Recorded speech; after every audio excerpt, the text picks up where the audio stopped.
بالکل کالی ہو کلو ہو الٹے توے سے مقابلہ کر رہی ہو، اور 4 گھنٹے کے بعد جب فاؤنڈیشن کے کوٹ چڑھا کے نکلتی ہے نا تو اس کے بچے کنفیوز نظر آتے ہیں. یہ کہہ رہی ہے للہ ادھر آ، للہ ادھر بھاگ رہا.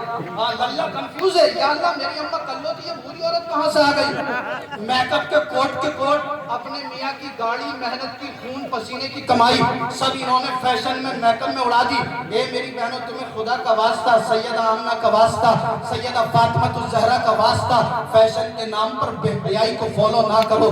شادی کا موقع ہو صبح آئینے کے سامنے کھڑی ہوں گی، کوٹ پہ کوٹ چڑھائیں گی، ہیئر اسٹائل بنائیں گی، فل میک اپ کیا، آئی برو بنائی، اور دوپٹہ جیسے ہی میں نے امامے کا یہ ڈالا ہوا ہے نا کپڑا، آگے سے پیچھے دوپٹہ لٹکاتی ہیں اور معاذ اللہ لباس اتنا ٹائٹ کہ جسم کے تمام اعضاء ظاہر ہوتے ہیں. حضرت اس سے زیادہ میری زبانیں اگر کچھ کہنے کی ہمت و جسارت نہیں رکھتی. پھر غیر مردوں کے سامنے گھوم رہی ہوتی ہیں، اور یہ نوجوان بھی کچھ کم نہیں ہے. 4 ادھر کھڑے، 4 ادھر کھڑے، 4 ادھر کھڑے، اپنی چچیری ممیری پھپھیری خلیری بہن بیٹیوں کی عزتوں کو تک رہے. ایک نوجوان تو مجھ سے کہہ رہا تھا سید صاحب کچھ لڑکے اب موبائل نمبر کاغذ پہ لکھ کے جیب میں ڈال کے لے جاتے ہیں، کہیں پہ معاملہ فٹ ہو، کنیکشن بھیڑے، وہیں پہ موبائل نمبر بھڑا دیں. اے میرے بھائیو تمہاری غیرت سو گئی، حمیت مر گئی.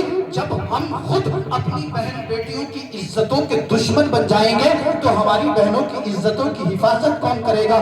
کیا اللہ نے تجھے طاقت، جوانی، پاور اسی لیے دی تھی کہ تو اپنی بہن بیٹی کی عزت کو تکتا؟ ہرگز نہیں، ہرگز نہیں. ہوش میں آ جا، ہوش میں آ جا. اپنی نگاہوں کی حفاظت کر اور اعلان کر کہ مولا تو نے مجھے جو طاقت دی ہے، جو جوانی دی ہے، جو پاور دی ہے، دنیا والوں کو بتا دے اے دنیا والوں میں بے حیا اور بے شرم نہیں ہوں. جب تک میرے جسم میں خون کا ایک بھی قطرہ باقی رہے گا میں اپنی بہنوں کی عزتوں کی حفاظت کرتا ہوں. بہت اچھا پیغام. نعرہ تکبیر، نعرہ رسالت، فیضان شہنشاہ مدینہ حضور سید رضوان. آج کے اس جلسے سے یہ پیغام لے کر جائیں، شادی کا موقع ہو. ایک شکایت بہت چل رہی ہے، توجہ ہے، یہ بہت شکایت چل رہی ہے. بولے حضرت کماتے بہت ہیں مگر گھر میں برکت نہیں ہوتی. جتنا کمایا حضرت سب بیماری میں چلا گیا. آپ اپنے پورے گاؤں میں مجھے ایک بھی گھر ایسا نہیں دکھا سکتے جس گھر میں بیماری اور پریشانی نہ ہو. لوگ میرے پاس آتے ہیں بولے حضرت برکت کا تعویذ دے دو. ایک صاحب کو ہم نے تعویذ دے دیا، 15 دن کے بعد پھر آگے بولے حضرت کیا کچا ہی دے دیا تھا؟ میں نے کہا اللہ کے بندے کچا پکا کیا ہوتا؟ بولے ایک صاحب کے پاس ہم گئے تھے، وہ کہہ رہے تھے کچا والا 151 کا، پکا والا 1151 کا. تو میں نے کہا بھائی میرے پاس کوئی کچا پکا نہیں ہے، جتنا میرے بزرگوں نے سکھایا میں نے لکھ کے دے دیا. اب تیرا کام بنانا نہ بنانا یہ اللہ کے اختیار میں اس سے زیادہ کچھ نہیں کر سکتا. 60 سال کی بوڑھی آتی ہیں، کہتی ہیں حضرت صاحب 1151 کی بجائے 1551 کا خرچہ ہو جا، فکر مت کرنا مگر کام پکا ہی کرتی ہو. میں نے کہا اے میری بہن سن، تعویذ کے پیچھے نہ بھاگ، تعویذ کے پیچھے نہ بھاگ. آپ کیا سمجھو گی اللہ نے عورت کو کیا مقام دیا ہے؟ میرے آقا ارشاد فرماتے ہیں اے میری بیٹیوں سنو، جب میرے اور آپ کے پیغمبر اس دنیا میں نہیں آئے تھے نا تو لوگ تو تم سے جینے کا حق بھی چھین چکے تھے. کسی کے یہاں پر بیٹی پیدا ہوتی تو اس کا باپ اپنی بیٹی کو زندہ قبر میں دبا دیتا تھا.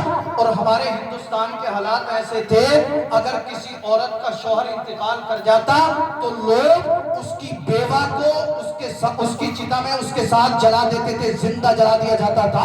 عرب کے اندر یہ دستور تھا اگر کسی عورت کے شوہر کا انتقال ہو جاتا تو اس عورت کو منحوس سمجھا جاتا تھا.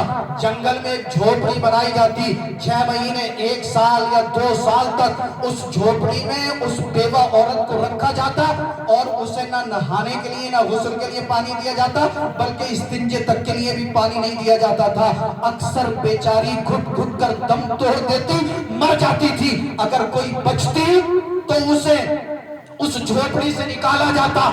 لوگ ایک اونٹ یا گدھا لاتے اور کہتے کہ اس کے جسم سے اپنے جسم کو رگڑ. پھر وہ بیوہ عورت گھوڑے سے یا گدھے سے یا اونٹ سے اپنے جسم کو رگڑتی، پھر